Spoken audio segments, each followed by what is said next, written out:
네, 정기 국회가 개원했지만 세월호 문제로 파행이 지속되고 있습니다. 급기야 새누리당이 조만간 단독으로 국회 의사 일정을 진행하는 방안을 고려하고 있습니다.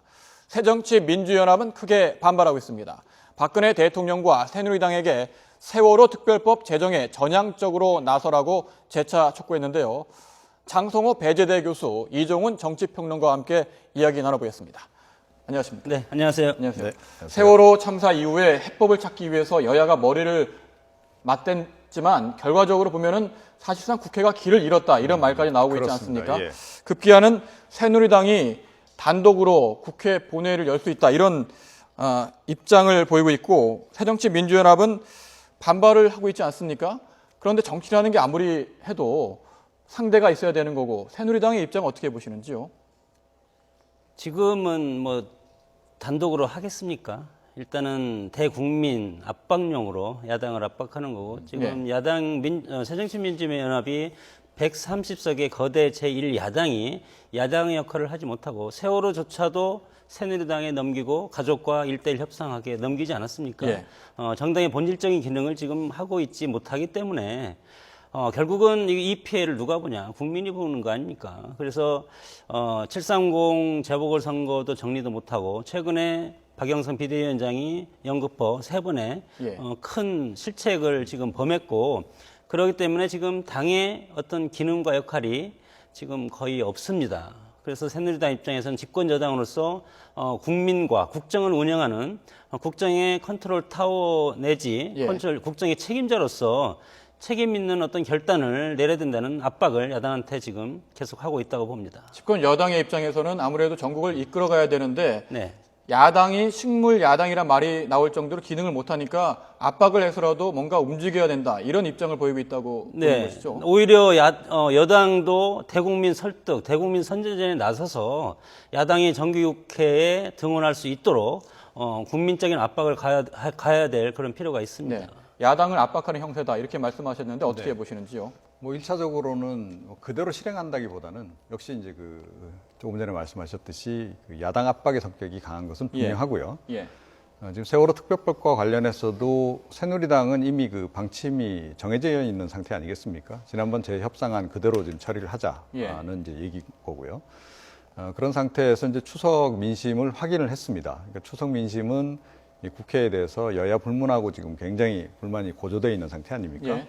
국회를 뭐 차라리 없애자 이런 얘기까지 지금 나오고 있는 상황이기 때문에 그런 여론의 힘을 빌어서 야당으로 하여금 어찌됐건 뭐 국회 정상화에 좀 협조를 해라 그런 얘기를 1차적으로 좀 하고 있는 것으로 이렇게 봐야 되겠습니다. 예. 지금 여야가 이견을 보이고 합의에 이르지 못하는 것이 세월호 특별법뿐만 아니라 여러 민생 법안도 있고요. 이 와중에 정의화 국회의장이 입장을 나타냈지 않습니까? 필요할 경우에 의사 일정을 집권 결정할 수도 있다. 어떻게 보면은 과거에 이런 전례가 있었는지도 궁금한데 국회의장이 이렇게 집권 결정해서 국회 일정을 끌고 갈 수 있는 겁니까? 어떻게 보시는지요? 지금 329회 정기회 협조 공문을 여야당한테 지금 보냈습니다. 그래서 이제 향후 안 될 경우 국회법 제76조에 보면 교섭단체 협의 규정 없이 당일 의사 결정이나 그리고 회기 전체 의사 일정을 국회의장이 단독으로 결정할 수 있다 이렇게 되어 있기 때문에 하겠다는 것이 아니고 지금은 여야한테 동시에 압박하는 수준으로 이걸 하는 것이고 그 전에 여야가 빨리 저는 합의를 하는 것이 좋다고 봅니다. 특히 조금 전에 우리 앵커께서 말씀하셨던 그 야당의 문제가 정기국회라든가 세월호라든가 모든 것에 지금 발목을 잡고 있는 형국이고 그래서 야당이 결국은 지금 전당대회가 3개월, 4개월 앞으로 남았습니다. 결국은. 그러니까 지금 야당이 이렇게 내부적인 분란과 여러 가지 정당으로서 지금 질서가 없이 보이는 것은 내부적인 당권 투쟁 때문에 지금 이렇게 되는 것이 결국은 국민이라든가 정기국회 일정이라든가 세월호법이라든가 모든 것이 다 자신들의 계파 이익이라든가 계파 투쟁의 희생물로, 제물로 이렇게 삼는 것이 저는 문제라고 봅니다. 예. 지금 새정치민주연합 내부의 뭐 계파 싸움에 대해서 언급을 하셨는데 야당의 내부는 참 복잡하게 보입니다. 국회의장 그리고 새누리당 쪽으로부터 양측한테 압박을 받고 있는 상황에서 내부가 그렇죠. 복잡하지 않습니까? 네. 내부 뭐 어떻게 보십니까? 어떻게 풀려갈까요? 문제는 그게 쉽게 정리하기가 좀 어렵다는 것이 이제 문제겠죠. 그러니까 박영선 그 위원장 겸 원내대표가 뭐 정치력이 좀 뛰어나거나 리더십이 뛰어나다면 이제 이것이 좀 해결이 될 텐데 지금 현재까지 드러난 거로 봐서는 지금 그런 역량을 지금 보여주고 있지 못한 그런 그 상황이고요. 그렇다고 해서 뭐 조기 전당대회를 열기도 또 손쉬운 것은 아니지 않습니까?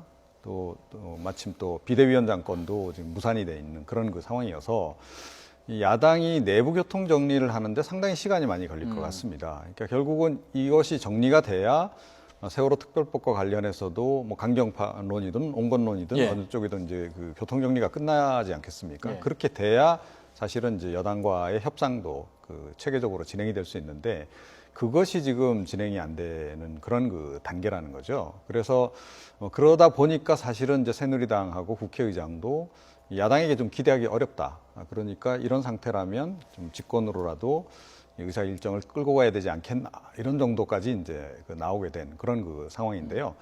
그럼에도 불구하고 조금 인내심을 갖고 좀 기다리면서 그 야당이 좀 정리된 입장을 내놓도록 그렇게 유도하는 것은 국회의장의 또 다른 역할이기도 하기 때문에 그런 역할을 좀 당분간은 좀 더 해주셨으면 좋겠다. 그래서 뭐 일단 그 국회 운영위원회에다가 의사 일정안을 이제 의장이 제출하지 않았습니까? 뭐 그대로 제가 보기엔 강행하기 하시겠다 이런 의지를 익히지는 않고요.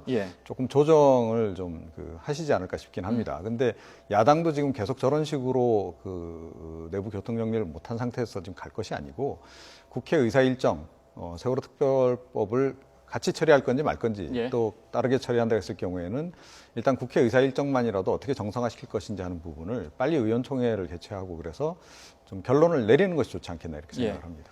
근데 아까 그 국회 의사 일정 선례가 지금 5번 정도 있습니다.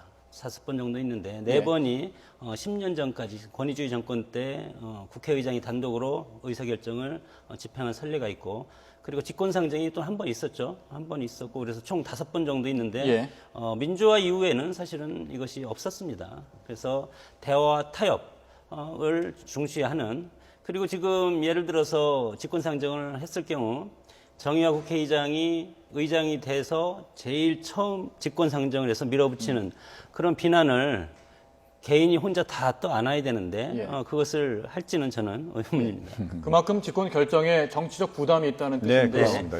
이러다 보니까 아무래도 여야 원내대표가 비공식 접촉을 해서라도 합의점을 찾아야 되는 게 아니냐 이런 의견들이 나오고 있지 않습니까? 뭐 어느 정도 움직임이 있는 것 같고요. 접촉은 지금 계속 하고 있죠. 있는데 성과가 없다는 것이 이제 문제고요. 지금 현재 상황을 보게 되면 세월호법과 관련해서 새누리당은 그 재협상안 그 추인을 못 받은 상태로 그냥 유보가 됐기 때문에 일단 그거부터 추인을 할지 말지를 확실하게 결정을 해라. 그렇게 얘기를 하고 있는데 제가 보기엔 절차상 그 얘기는 틀린 얘기는 아닙니다. 맞는 얘기이기 때문에 일단 그 새정치연합이 그와 관련해서 의원총회를 열어서 가부 결과를 정확하게 좀 매듭을 지어야 될 것 같고요. 그런 상태에서 그 정말 유가족이 원하는 한 그대로 요구를 그 새누리당이 할 건지 아니면 그 또 다른 그 제3의 대안을 만들어서 새누리당이 요구를 할 건지 이것을 빨리 좀 결정을 하는 것이 좋지 않겠나 싶습니다.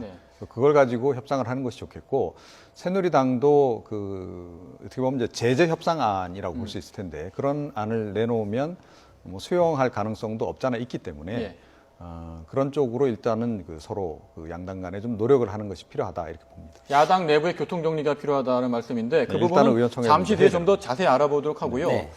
이번 며칠 전에 지금 새로운 소식이 들어왔죠. 뭐 새로운 소식이라기보다는 좀 스캔들인데 새누리당 상임 고문이시죠. 박기태 전 국회의장이 성추문 의혹에 지금 올라 있습니다.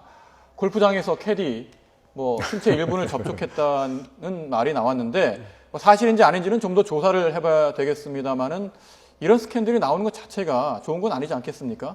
이 정치권에서 왜 이런 일이 계속 나오는 거죠? 어떻게 보십니까? 그러니까 도덕적 불감증도 아니고 그 공직자의 처신이고 이미 공직을 떠났다고 생각을 해서 저는 순간적으로 방심했다고 이제 보는데 그럼에도 불구하고 국가의 지도자급인 분들의 어떤 처신이라는 것이 항상 잠을 자기 전까지는 항상 조심해야 되지 않을까. 이런 뭐 하여튼 근본적인 자세부터 예. 다시 저는 고쳐 먹어야 된다고 봅니다. 예. 근데 이게 우리 정치 문화하고 좀 관련이 깊죠. 그러니까 정치 문화뿐만 아니고 뭐 정관계 다 어떻게 보면 공통된 사항일 수는 있는데 과거에는 그런 식으로 이렇게 그 행동들을 해도 별로 문제가 안 됐던 겁니다. 예, 그러니까 이제 별 생각 없이 옛 관례에 따라서 그대로 그 행동을 하신 거일 예. 뿐이라고 저는 보고요. 어떻게 보면 뭐 평상시에 늘 그러셨을 가능성도 없잖아 있다라고 봅니다. 예, 그런데 그것이 이제 잠깐만요. 좀, 단정적으로 말씀하기는 좀 네. 어려운 부분이 있고요. 박 전 의장 같은 경우에는 본인 입장에서는 문제될 게 없다 이렇게 해명을 하고 있고 아무래도 그렇습니다. 조사를 예. 거쳐야지 뭐 진실이 드러날 걸로 보이는데요. 그런데 이제 예. 해명하신 그 내용을 이제 자세히 보면 몇 가지 또 다른 신체 접촉에 관한 얘기들이 나오거든요. 근데 최근에 이 부분과 관련해서 굉장히 엄격해지지 않았습니까? 우리 사회의 예. 전반적인 기준이라고 하는 것이 말을 하는 것조차도 굉장히 조심을 해야 되고 또 사소한 그 신체 접촉도 상대방이 불쾌감을 느끼면 이것이 이제 성희롱에 해당되는 정도로 이게 좀 어떻게 보면 규제가 강해졌는데 예. 그런 부분에 대해서 어떻게 보면 옛날 정치인들 같은 경우에는 좀 덜 익숙한 거죠. 그 변화된 환경에 대해서. 그래서 이제 별 생각 없이 과거처럼 편하게 이렇게 행동을 하다 보면 의외의 것에서 좀 걸릴 수가 있는 그런 상황. 저도 이번 경우가 좀 그런 것 같습니다. 저는 예. 그렇게 이해를 하고 있습니다. 박기태, 문화가 아주 급속하게 바뀐 거죠. 과거에 그렇죠. 어떤 예. 그 남존 여비 사상이라든가 이런 그런 문화가 우리한테 항상 한동안 뿌리 깊게 있지 않았습니까? 그것이 시대가 바뀌었음에도 불구하고 언뜻 우리 사회 일각에서는 그런 문화가 아직까지 남아 있지 않습니까? 뭐 예를 들어서 뭐 커피를 타다 준다든가 뭐 여러 가지 자원에서 타다 주는 것은 그렇지만 그런 심부름을 시킨다는 그 자체가 우리의 어떤 유교적인 아주 나쁜 뭐 긍정적인 것도 있지만 나쁜 것의 하나일 수 있고 어제 같은 경우도 이 오비락이라고 저는 할 수 있습니다. 예. 박기태 전 의장 같은 경우에는 사실 뭐 정치권은 뭐 많은 분들도 이미 알고 계시겠습니다만은 뭐 폭탄주의 원조다 이런 말이 나올 정도로 뭐 음주에 또 일가견이 있으신 분으로 알려져 있는데 이런 그런데 이제 그런 것들이 그 예. 당시 이분들이 처음에 정치를 시작하고 또 뭐 한창 그 정치 활동을 하실 때 그때는 어떻게 보면 정치권에서 굉장히 당연한 것으로 그것이 받아들이는 그런 문화였다는 거죠. 접대 문화 자체도 그랬고 예. 그 연장선에서 어떻게 보면 이제 그 이후에 변화된 상황에 적응을 하셔야 되는데 그것이 나이 드신 정치인들 경우에는 뭐 제가 다른 경우에서도 좀 보는데 좀 쉽지 않은 그런 게 있는 거죠. 예. 문화 차이. 이렇게 새누리당 말할 수 김무성 대표가 낯설 금지령을 내릴 정도로 뭐 정치 문화를 어느 정도 바꿔보겠다는 네, 좀 새로운 흐름이 있지 않겠습니까? 네. 이런 그런데, 와중에 그런데 사실은 그 김무성 의원 같은 경우에도 뭐 두주법사형에 굉장히 술을 많이 즐겼고 최근까지도 많이 드셨던 그런 예. 분이거든요. 예. 또 술과 관련한 여러 가지 설화들도 좀 적잖아 있는 그런 거란 말이죠. 그러니까 김무성 그 대표도 어떻게 보면 굉장히 지금 어려운 결단을 내리신 겁니다. 자기 스스로도. 그러니까 이제는 우리가 변하지 않으면 안 된다. 이런 예. 생각을 좀 하고 있는 건데 이런 것이 뭐 그나마 조금 젊은 그 의원들 같은 경우에는 스스로 그 자각 증세를 갖고 좀 의식적으로 좀 조심을 하고 그렇게 하지만 아무래도 좀 이게 연배가 좀 오래되시고 이러신 분들은 변화에 아무래도 적응하기가 좀 예. 속도가 더딘 거죠. 예. 네. 시간이 별로 없어서 야당 얘기 앞서 언급했던 새정치민주연합 내부 속사정에 대해서 좀 더 이야기를 나눠보도록 하겠습니다. 비대위원장 영입 과정에서 진통을 겪었고 결국에는 무산되지 않았습니까? 그렇다면은 지금 아무래도 이 비대위원장 박영선 원내대표 입장에서는 비대위원장에서 물러나겠다는 의사를 밝힌 걸로 알려져 있는데 비대위원장 진통을 겪고 난 이후에 앞으로 어떻게 해야 되는 겁니까? 박영선 원내대표가 계속 맡아서 가야 되는 겁니까? 아니면 새로운 비대위원장을 더 찾아서 해야 되는 겁니까? 지금 새로운 비대위원장을 찾는 방향으로 지금 결론이 예. 난 거죠. 예. 근데 외부 인사 영입이 어렵기 때문에 일단은 당내 인사로 이제 하는 것으로 방향 전환이 이루어진 것으로까지 이제 확인이 되고 있는 거고요. 이런 상태에서 사실은 원내대표 사퇴론까지 일기 때문에 그 문재인 의원도 좀 책임이 있다. 예. 이런 이제 이슈도 제기를 하고 어떻게 보면 철저하게 지금 그 자기 방어에 나서 있는 그런 그 상황이라고 보는데요. 원내대표직까지 사퇴하는 상황까지는 가진 않을 거다. 그러나 정치력이 일단은 많이 떨어지는 것으로 지금 그 결론이 난 거나 다름이 없기 때문에 예. 위원장 자리는 뭐 이번에 내놓는 쪽으로 결국은 뭐 결말이 지어지지 않을까 이렇게 생각합니다. 예. 이렇게 야당 내부가 복잡하게 움직이는 거는 사실상 멀리 보고 개파 싸움에 들어갔기 때문이라는 분석이 나오지 않습니까? 이러다 보니까 문재인 의원의 움직임에 대해서 촉각을 곤두세우는 분들이 많고요. 이번에도 비대위원장 영입 과정에서 뭐 진실 공방이 벌어지지 않았습니까? 어떤 역할을 했는지 이렇게 내부 개파 싸움이 벌어지는 상황에서 과연 비대위가 제대로 구성될 수 있을지도 궁금한데 어떻게 보시는지요?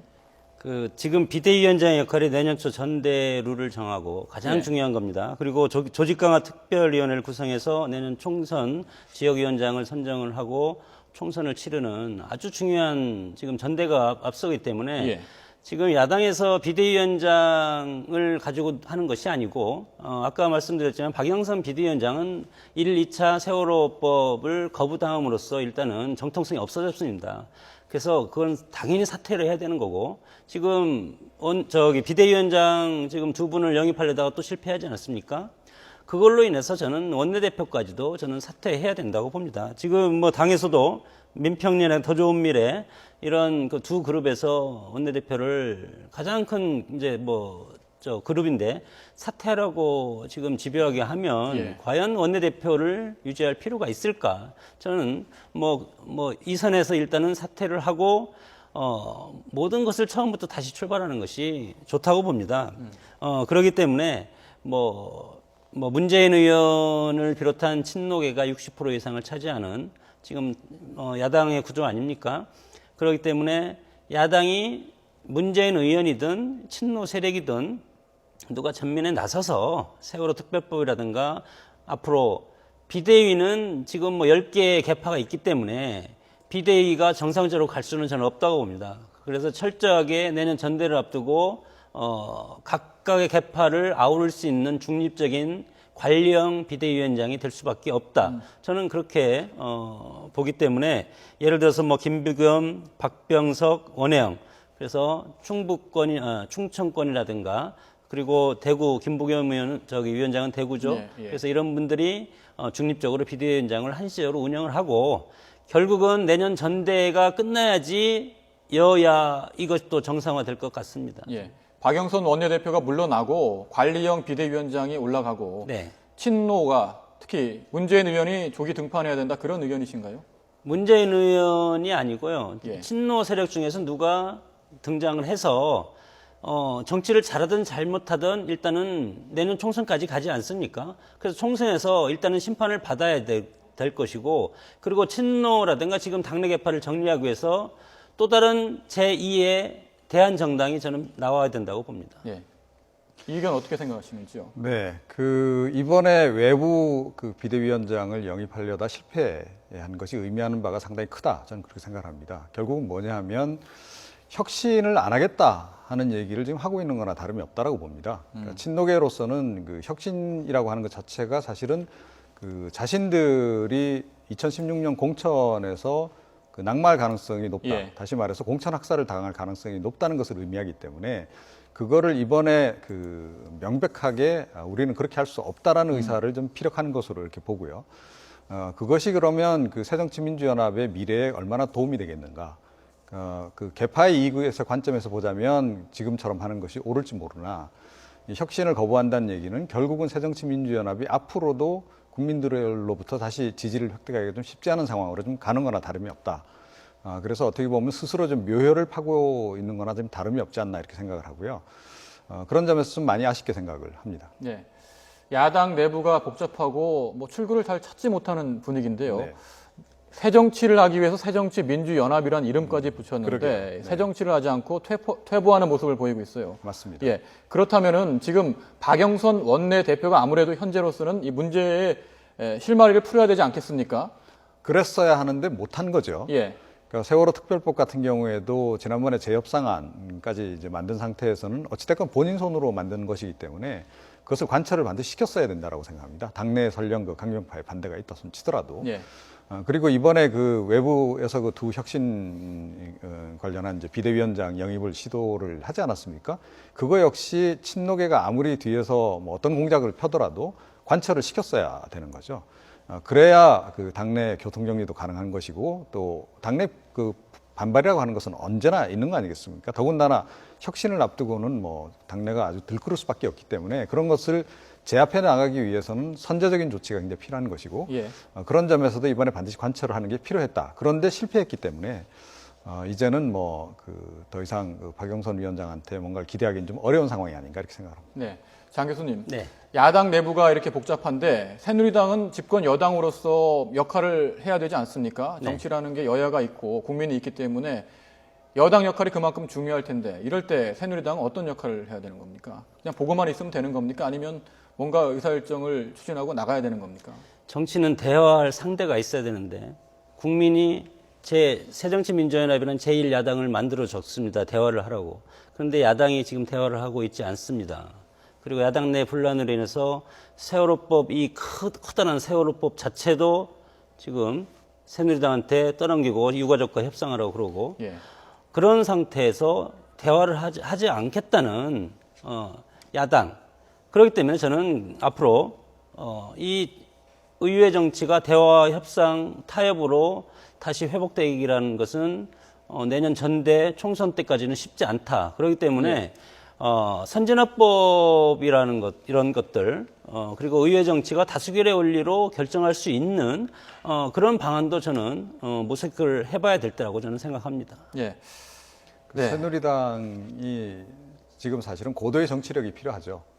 우선 유가족 대상으로 해서도 그 강원 고도의 그 정치적인 그 어떤 정치력을 발휘해야 될 필요성이 있는 것이고요.